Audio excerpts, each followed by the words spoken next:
next one we're coming on to is it's all piano pieces, which was a dedicated. The music was written specifically for the release, which has actually been unusual on PPs really, because most of the time the material has existed in some form or other.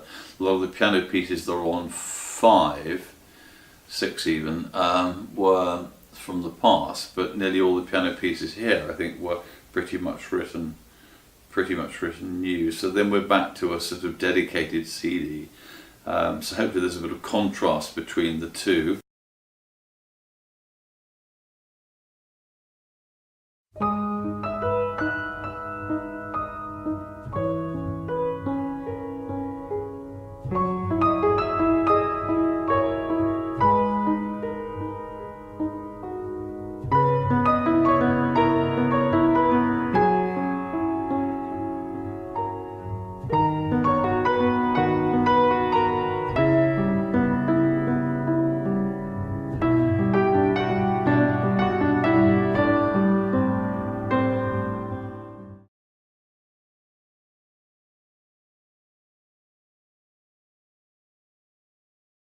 I think it's fair to say that it was that Ivory Moon was finding a home for piano pieces that had been previously written, going back quite a long way. In fact, some of them back to my study period in the early 70s, the early to mid 70s.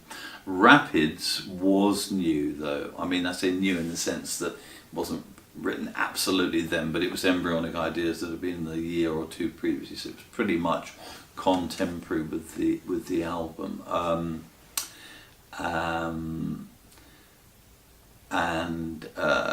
Tara's theme was originally written for the Masquerade musical when that was all being kicked around with various different people, and hence obviously the name Tara. She was in the book.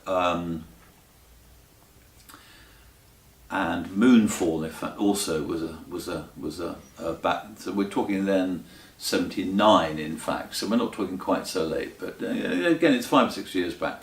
When it comes to Soirée, of course, it would have been, I think, done for a number of different reasons. One was that we'd had some big albums with lots of different material, the potpourri type, if you like, the sort of selection box.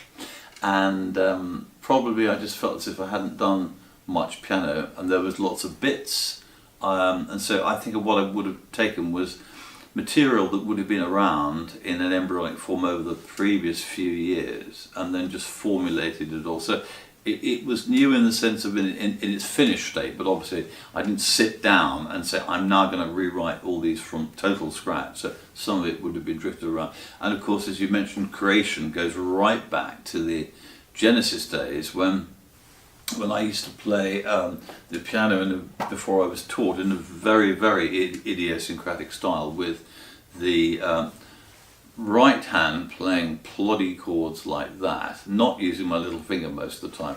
The left hand crossing over and doing octave melodies like this, and then doing bass notes, octave melodies. Highly eccentric. Tony Banks thought I was probably crazy.